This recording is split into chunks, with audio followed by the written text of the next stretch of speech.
PM किसान सन्मान निधी योजना केंद्र सरकारने शेतकऱ्यांसाठी सुरू केलेली सर्वात महत्वाची योजना आहे। या योजनेमार्फत शेतकऱ्यांना वार्षिक 6,000 रुपये मिळत असतात। मग आता एका घरामधील किती सदस्यांना या योजनेचा लाभ घेता येतो? मित्रांनो, याच संदर्भातलं महत्वाचं अपडेट आजच्या या व्हिडिओच्या माध्यमातून आपण पाहणार आहे। नमस्कार शेतकरी मित्रांनो, स्वागत आहे तुमचं खानवे पाटील आपल्या या युट्यूब चॅनलमध्ये। तर शेतकरी मित्रांनो, आर्थिक सक्षमीकरणासाठी आणि शेतकऱ्यांना स्वावलंबी बनवण्यासाठी केंद्र सरकारने पंतप्रधान किसान सन्मान निधी योजना ही योजना सुरू केली आहे। या योजनेच्या माध्यमातून अल्पभूधारक शेतकरी असेल यांना दरवर्षी 6,000 रुपयाची आर्थिक मदत केली जाते। या योजनेचा जर विचार केला तर शेतकऱ्यांना 2,000 रुपयाच्या एकूण हप्त्यामध्ये म्हणजे 3 हप्त्यामध्ये हे पैसे शेतकऱ्यांच्या बँक खात्यात डीबीटी केल्या जातात आणि शेतकऱ्यांना वार्षिक 6,000 रुपये या योजनेचा लाभ घेतला जातो। आता त्या शेतकऱ्यांना या योजनेचा लाभ मिळतो जे शेतकरी या योजनेसाठी पात्र आहेत। कदाचित एका घरामध्ये जवळपास 3 ते 4 व्यक्ती असतात, 3 ते 4 शेतकरी असतात। मग आता या शेतकऱ्यांना सर्वांनाच या योजनेचा लाभ घेता येऊ शकतो का?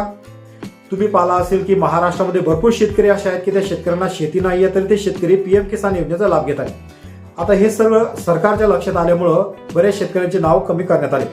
मग आता या घरातील जास्त शेतकरी असेल त्यांच्यासाठी काय नियम आहेत काय हे आपण या व्हिडिओमध्ये जाणून घेणार आहोत। तर शेतकरी मित्रांनो, चॅनलवर तुम्ही नवीन आला असाल चॅनलला सबस्क्राईब करून बाजूला असलेल्या बेल आयकॉनला प्रेस करून घ्या।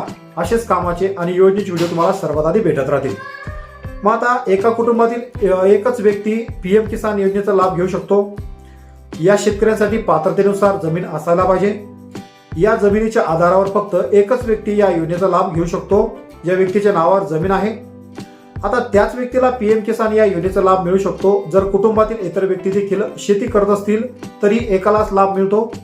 मग आता पीएम किसान योजना जास्त लोकांच्या नावावर जमीन असेल, मग आता या शेतकऱ्यांचं होणार काय? किंवा हे शेतकरी जर वेगवेगळे असतील तर त्या शेतकऱ्यांना या योजनेचा लाभ घेता येईल का?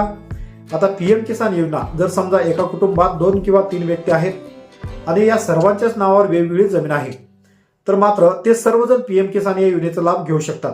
मग आता हे लाभ कसा घेऊ शकतात हे सुद्धा आपण या व्हिडिओमध्ये पाहणं गरजेचं आहे। मित्रांनो, यासाठी सरकारी रेकॉर्ड्समध्ये या दोघं असेल तिघं असेल कुटुंब वेगवेगळे असल्याची नोंद असायला पाहिजे। जमिनीची नोंद ओळखपत्र व्हेरिफिकेशन झाल्यानंतर या योजनेतील लाभार्थ्यांना लाभ मिळतो। आता अर्ज करण्यासाठी तुम्हाला pmkisan.gov.in या वेबसाईटवर जायचं आहे। या योजनेसाठी अर्ज कसा करायचा या संदर्भात आपल्या युट्यूब चॅनल व्हिडिओ बनवून ठेवलाय ज्याची लिंक खाली डिस्क्रिप्शन बॉक्समध्ये दिलेली आहे। मग आता या वेबसाईटवर जाऊन तुम्ही अर्ज करू शकता। याचबरोबर तुमच्या जवळच्या सीएससी केंद्रात जाऊन सुद्धा तुम्ही अर्ज करू शकता। दरम्यान सरकारने पीएम किसान या योजनेचा लाभ घेण्यासाठी शेतकरी ओळखपत्र म्हणजेच फार्मर्स आयडी कार्ड हे अनिवार्य केलंय।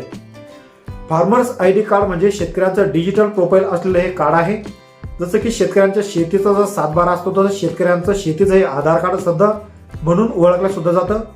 मग आता सरकारकडून शेतकऱ्यांना दिल्या जाणाऱ्या या योजनेचा फायदा घेण्यासाठी ही ओळख अतिशय महत्वाची आहे। हे एक युनिक ओळख असून ज्याच्या आधारे तुम्हाला कोणती योजना लागू होते, किती सबसिडी मिळू शकते याबद्दल सगळी माहिती समजते। आता अलीकडच्या काळामध्ये जर विचार केला तर अनेक ठिकाणी चुकीची नोंदणी, अपूर्ण कागदपत्र आणि अपात्र लाभार्थी यांची संख्या वाढल्यामुळे याच पार्श्वभूमीवर सरकारने हा नियम लागू केला आहे।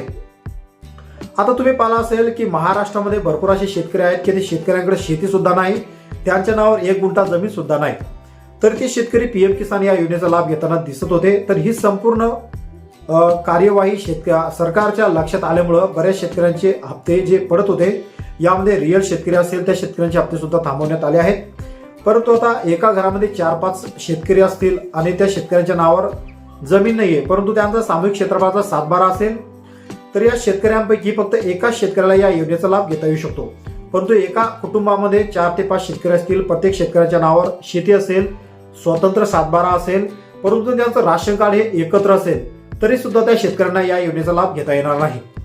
मग आता ज्या शेतकऱ्यांच्या नावावर शेती आहे त्यांचं विभक्त कुटुंब असेल, त्यांचं वेगवेगळं राशन कार्ड असेल आणि हे शेतकरी या योजनेसाठी लाभ घेऊ शकतात। म्हणजे पीएम किसान असेल, सीएम किसान असेल तर या दोन्ही योजनेचा हे शेतकरी लाभ घेऊ शकतात। आता लाभ घ्यायचा असेल, तुम्हाला अर्ज करायचा असेल तर अर्ज प्रक्रिया एकदम सोपी आहे। pmkisan.gov.in या वेबसाईट तुम्हाला जायचं आहे। अर्ज तुम्ही मोबाईलवर सुद्धा करू शकता किंवा तुम्हाला अर्ज करणं शक्य होत नसेल तर स्थानिक सीएससी आपले सरकार सेवा केंद्रावर तुम्ही अर्ज करू शकता। या अर्जासोबत तुम्हाला अर्ज करण्यासाठी काही महत्त्वाची कागदपत्र लागतील जसं की 7/12 असेल, 8 असेल तुमच्या शेतीचा फेरफार असेल, राशन कार्ड असेल आणि पासबुक असेल आणि आधार कार्ड, ही सर्व कागदपत्र तुमच्याकडे असतील तर तुम्ही पीएम किसान या योजनेचा लाभ नक्कीच घेऊ शकता. तर अशा प्रकारे तुमच्या घरातही 4-5 सदस्य असतील, 4-5 व्यक्ती असतील, त्यांच्या नावावर शेती आहे, त्यांचं विभक्त राशन कार्ड आहे, तर ते शेतकरी सुद्धा या योजनेचा लाभ मित्रांनो घेऊ शकतात. परंतु एकाच कुटुंबात भरपूर शेतकरी आहेत, त्यांचं वेगवेगळं सातबार असेल, परंतु राशन कार्ड जर एकच असेल तर त्या शेतकऱ्यांना या योजनेचा लाभ घेता येणार नाही. याची सर्व शेतकऱ्यांनी मित्रांनो नोंद घ्यायला पाहिजे. आता राज्य सरकारने आणि केंद्र सरकारने बरेच शेतकऱ्यांनी फ्रॉड केल्यामुळे ही योजना काही दिवसासाठी थांबवली होती. आता पीएम किसान सन्मान निधी योजनेचा जो येणारा हप्ता आहे, हा हप्त्यामध्ये ज्या शेतकऱ्यांना पैसे मिळाले नसेल त्या शेतकऱ्यांनी आपल्या खात्याला ई-केवायसी, त्यानंतर सातबाऱ्याला आधार सेडिंग हे आहे किंवा नाही ते सुद्धा पाहणं महत्वाचं आहे. मित्रांनो, या व्हिडिओमध्ये जी माहिती आपण एक्सप्लेन केली ही इंटरनेटच्या सहाय्याने घेतलेली आहे, त्यामुळे संपूर्ण 100% तुम्ही चौकशी करून या योजनेचा लाभ घेऊ शकता. मित्रांनो, व्हिडिओ कसा वाटला, व्हिडिओमधील माहिती तुमच्या फायद्याची असेल, तुमच्यासाठी इन्फॉर्मेटिव्ह असेल तर व्हिडिओला नक्कीच एक लाईक करा. चॅनलवर पहिल्यांदा असाल चॅनलला सबस्क्राईब करून बाजूला असलेल्या बेल आयकॉनला नक्कीच प्रेस करा. वाट पाहू पुन्हा एका नवीन व्हिडिओची, नवीन व्हिडिओची. तोपर्यंत जय जवान जय किसान.